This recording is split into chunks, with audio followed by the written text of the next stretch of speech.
Vous êtes de l'Institut pour le développement forestier au Centre national de la propriété forestière.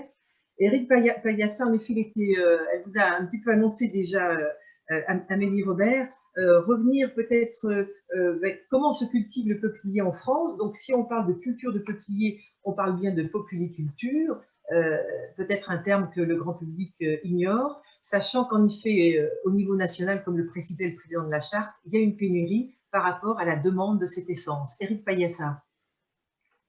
Merci, bonjour. Donc, je vais vous parler d'un petit peu tout ça. Alors, peut-être pas de la pénurie, mais je vais plutôt vous parler de la populiculture aujourd'hui, comment elle est menée.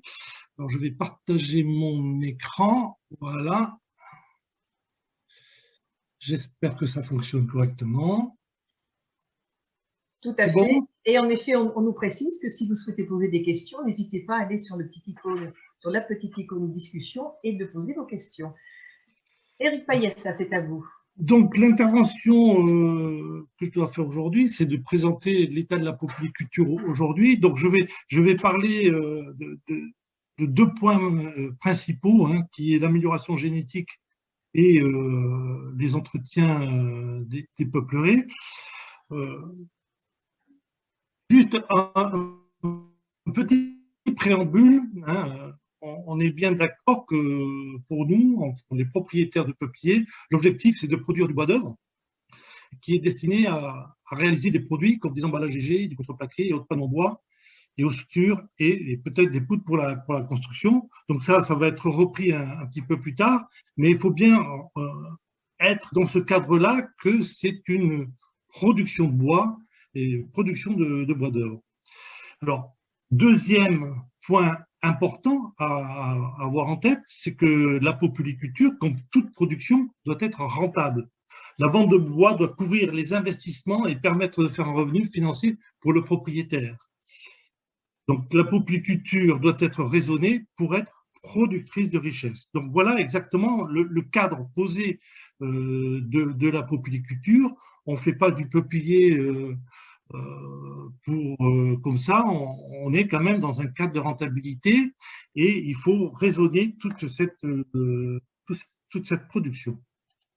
Alors, une petite diapo pour présenter où se trouve le peuplier en France. Donc là, vous avez une carte de France avec la répartition des peupleraies au niveau du territoire national. Donc, la peuplerie aujourd'hui, c'est, on va dire, grossièrement 200 000 hectares. Donc, Amélie, tout à l'heure, disait qu'il était difficile d'avoir véritablement des chiffres exacts des surfaces en peupleraie au jour J, effectivement. Donc là, on peut estimer aujourd'hui qu'on est sur 200 000 hectares. J'aurais fait ce même exposé il y a 25-30 ans, j'aurais mis 240 000 hectares.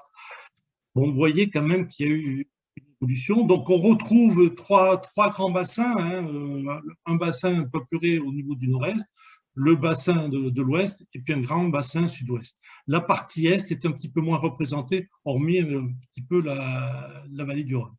Donc, le peuplier, son biotope, c'est les écosystèmes, c'est les vallées alluviales, les cours d'eau. Donc, c'est normal qu'on retrouve toutes ces peupleraies proche des grands fleuves. Hein. Donc là, on a la Garonne, on a la Loire et ses affluents, là, on a la Seine, etc. Là, on a la Rhône. Voilà. Et aujourd'hui, sur ces 200 000 hectares de peupleraies, on récolte à peu près 1 500 000 m3 par an, mais ça, je pense que ça sera développé largement dans les exposés par la suite. Alors, un petit focus sur le genre Populus, hein, parce qu'on parle de peuplier, mais le peuplier, c'est un arbre du genre Populus. Alors, dans le monde, le peuplier, c'est quelque chose de très important. On considère que ce genre Populus est divisé en 6 sections. La section Abaso, la section Egeros, Leucoides, Populus, Takamaka et Turanga. Donc, vous voyez, c'est un genre botanique qui est relativement étendu. Les 3 sections qui nous intéressent pour la populiculture française, ce sont la section Egeros, Populus et Takamaka. Ce qu'il faut savoir, c'est que au sein de ces sections, on a finalement 32 espèces différentes de peupliers. Alors, 32, on peut trouver 33. Donc là, c'est des discussions, disons, de taxonomistes, de botanistes, etc. Bon, on va rester sur ces 32 espèces réparties entre ces 6 sections. Ce qu'il faut savoir, c'est que ces espèces s'hybrident naturellement entre les espèces, et même on peut avoir des espèces appartenant à des sections différentes qui s'hybrident aussi. Donc tout ça pour dire que l'hybridation est quelque chose d'assez fréquent chez le peuplier, et il a été remarqué dans les aires naturelles de ces espèces que les hybrides naturels étaient souvent plus performants que les parrains, et ce qui a donné l'idée aux chercheurs pour une production de bois, de partir sur une option d'hybride qui, bien souvent, produisait plus de bois que les parents.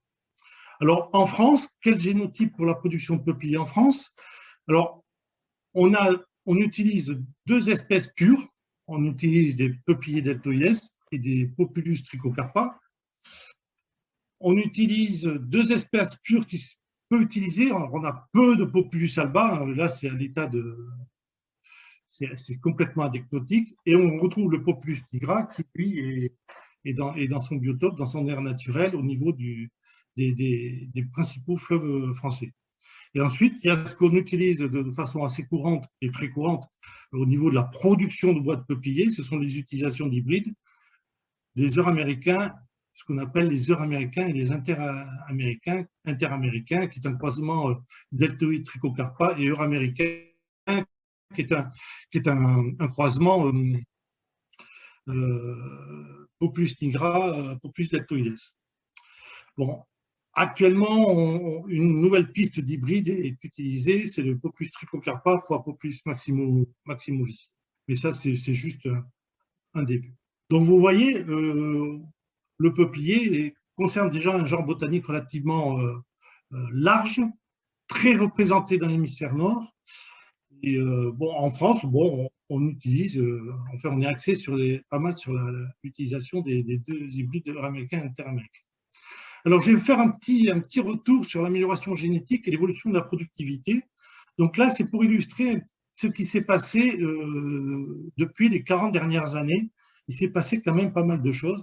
Donc, vous avez un petit graphique où on représente le temps. Ici, en bas, la flèche jaune, on passe des années 80, 90, années 2000 jusqu'à l'année 2020, et on a la durée de rotation, 15 ans, 20 ans, 25 ans, pour avoir une production de bois d'œuvre. Donc, dans les années 80, on était encore avec des régénérés locaux, avec du Robusta, du Blanc-Poitou, déjà du 214, évidemment.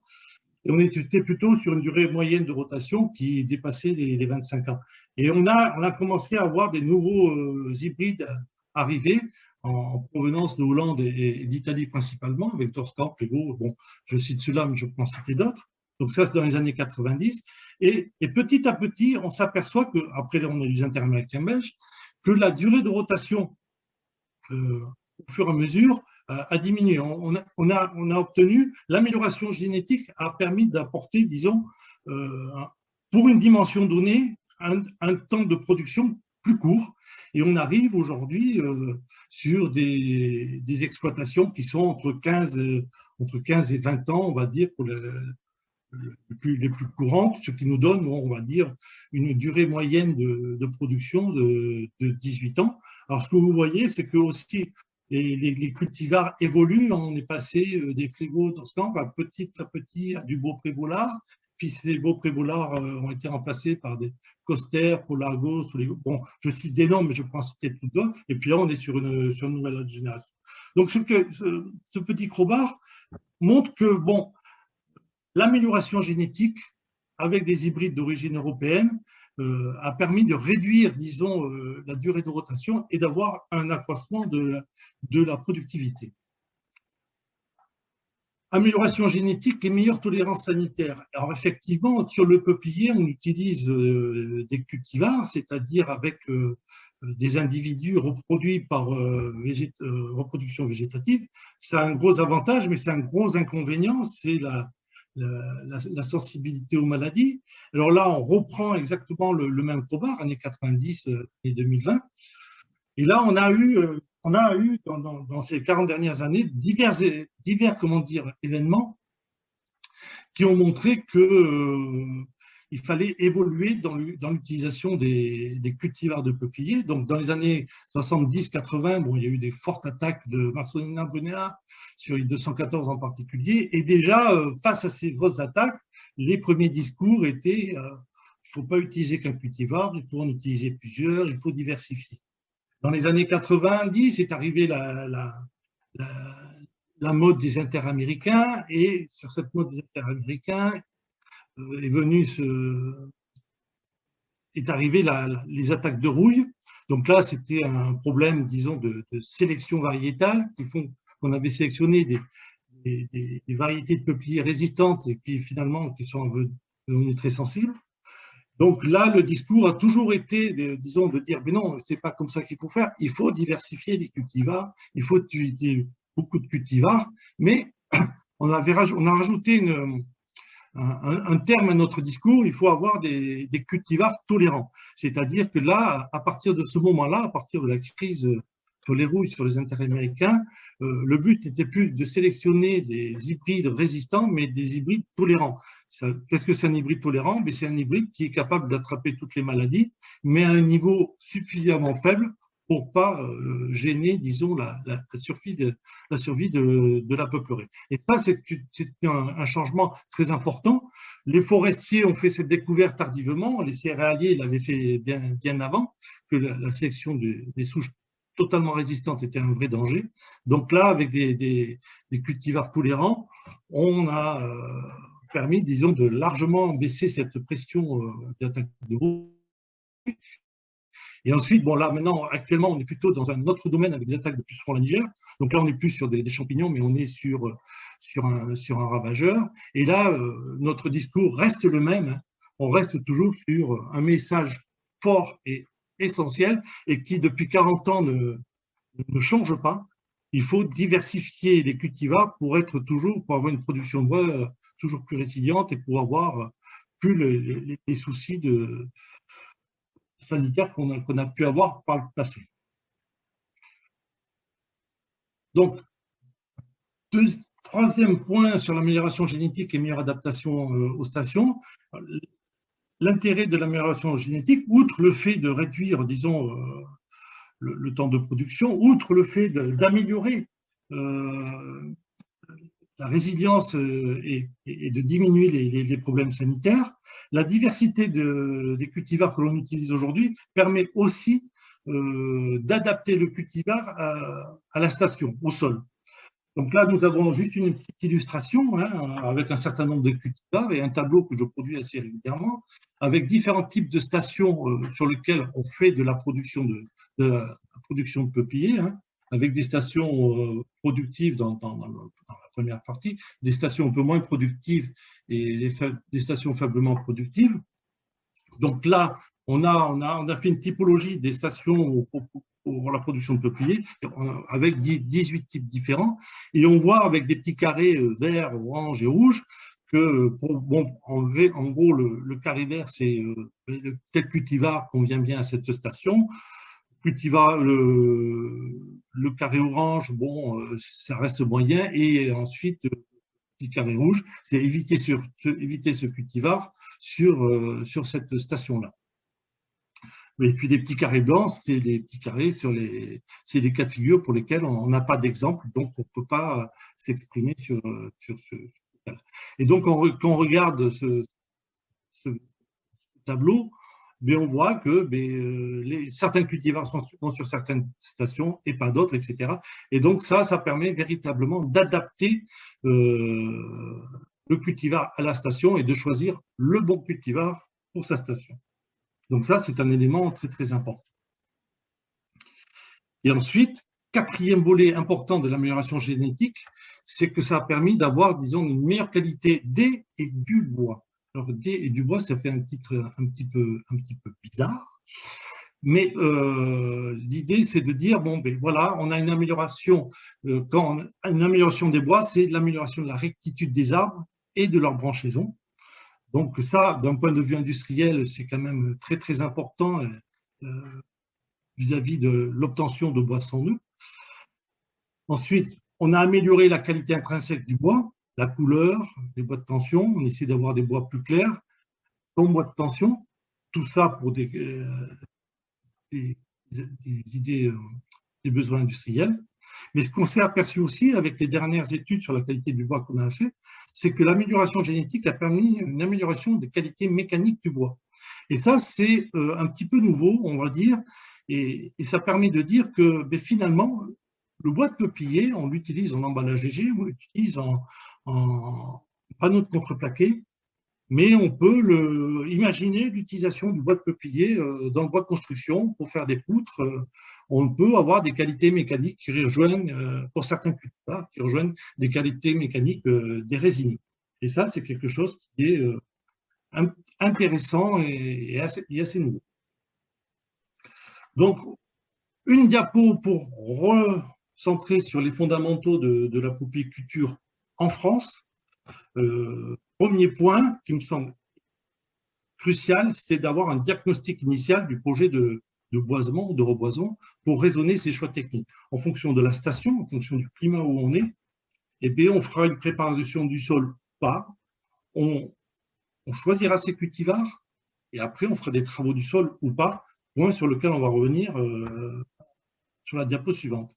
Ensuite, bon, en général, en France, on est sur des plantations à densité finale, entre 204 et 155 hectares. Pour cette plantation, on utilise des plançons qui font 4 à 6 mètres, qui sont plantés sans racines. La durée et le type de travail du sol sont fonction de la station. On va voir ça dans la diapo suivante. Et ensuite, en général, si on fait du peuplier, c'est pour faire du bois d'œuvre, c'est pour commercialiser le bois. Donc, il faut qu'on ait des arbres qui aient une bonne forme et qui produisent le bois sans nœud que demandent nos industriels. Donc, on a de la taille et de l'élagage. Donc, taille et élagage, le niveau de taille et d'élagage qui est fonction des cultivars utilisés. Alors, il nous reste 3 minutes pour travailler ça. D'accord. Alors, pourquoi faire du travail du sol? C'est pour limiter la concurrence face aux besoins en eau des peupliers. Et cette concurrence, il faut surtout l'éviter quand on a un risque de stress hydrique estival. Et ce risque de stress hydrique estival est fonction de la station et du climat. Et donc, avant-dernière diapo, un petit tableau que vous pourrez regarder plus tranquillement. Donc, vous avez ici les différents types de stations avec la nappe d'eau accessible ou inaccessible, les profondeurs prospectables, les différents types de stations. On va de stations très humides, humidifères, à des stations hors nappe avec des textures différentes. Et ensuite, vous avez la durée des entretiens du sol. Pas d'entretien, entretien entre 0,5 et 0,10 et tous les ans. Et là, vous avez 3 cas de figure. Vous êtes dans une zone à faible précipitation, en période de végétation, vous êtes dans une zone à précipitation en période de végétation, et après, conditions indépendantes des conditions de précipitation. Donc, on voit que sur les stations où on a une bonne alimentation en eau, les entretiens du sol ne sont pas vraiment nécessaires. On peut s'en passer, quelles que soient les conditions, puisqu'on a une alimentation en eau par la nappe. Par contre, dès qu'on va dans des secteurs plus secs, avec un accès à l'eau plus difficile, là, on peut avoir une durée qui est fonction de la zone climatique sur laquelle on est. Là, on est une zone climatique bien arrosée, donc on peut s'arrêter à 0,5 ans. Et si on est sur une zone climatique peu arrosée, eh bien, on perpétue les travaux au-delà de 10 ans. Donc, véritablement, là, il faut raisonner véritablement les entretiens du sol par rapport le travail du sol par rapport à la qualité de la station.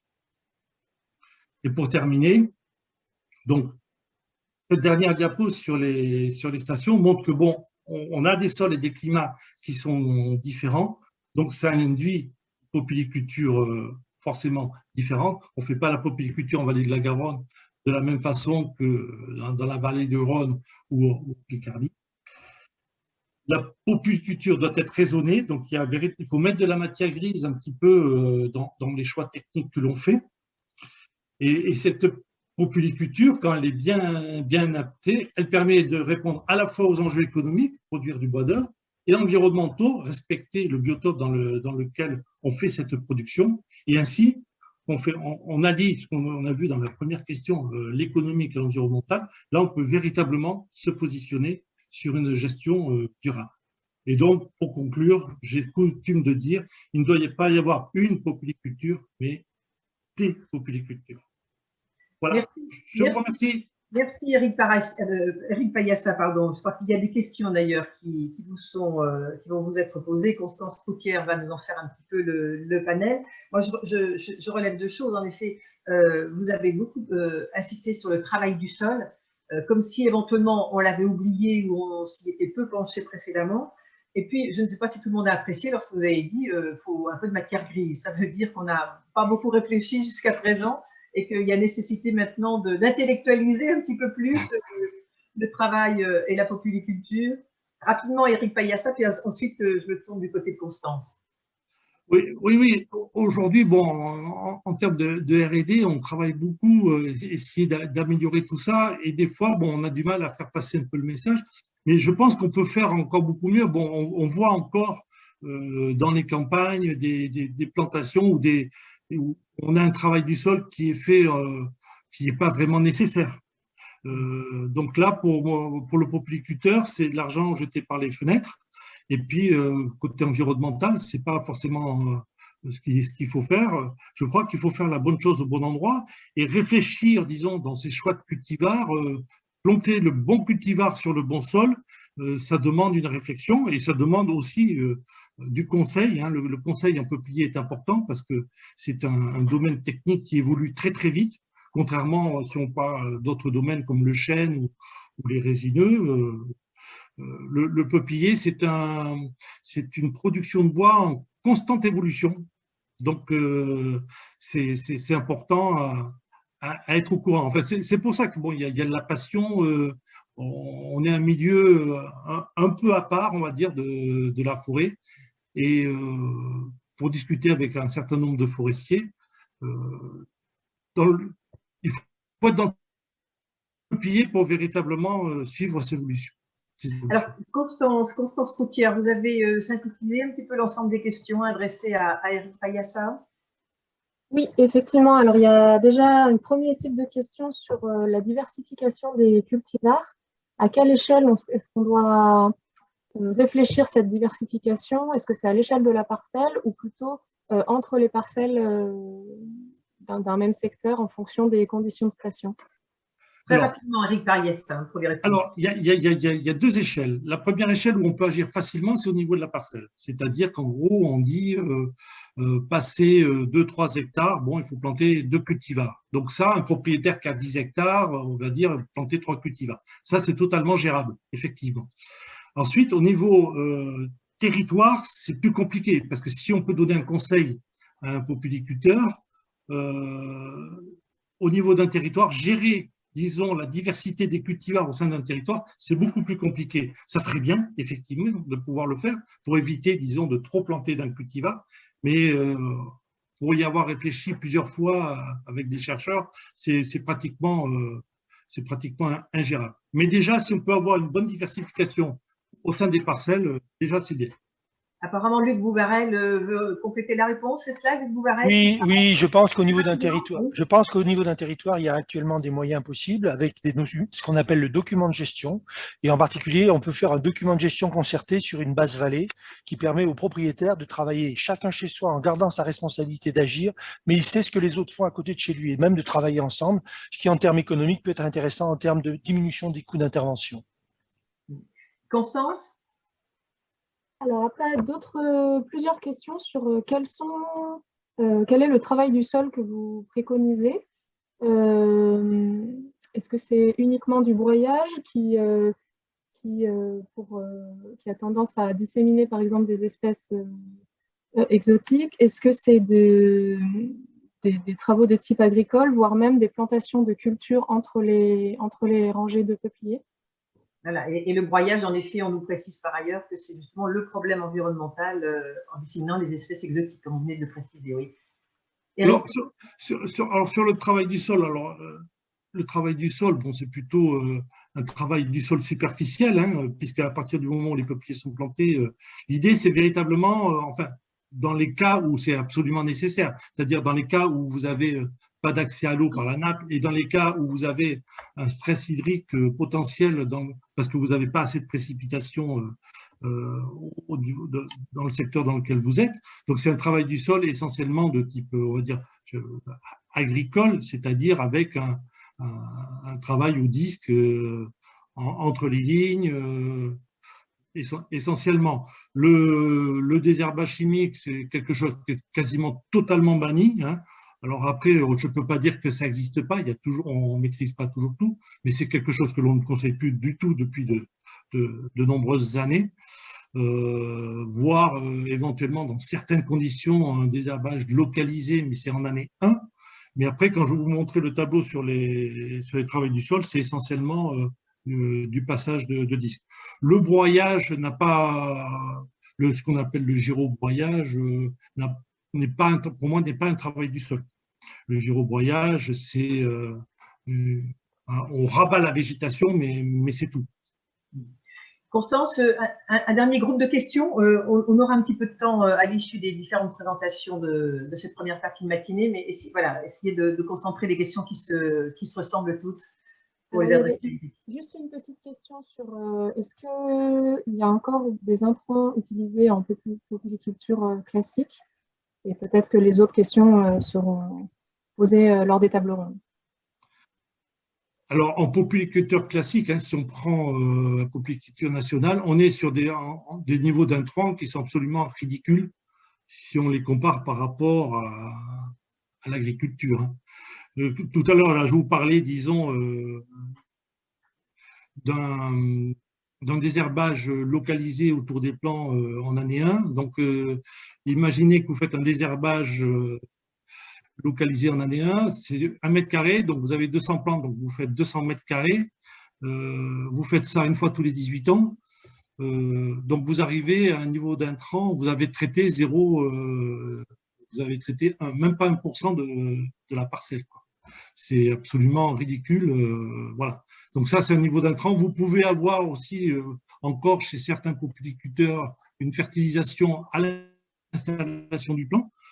Mais ça, voilà, en général, on a fait le tour. Alors après, vous avez toujours des exemples, mais si on parle des polyculteurs en général, non, pas d'intrants.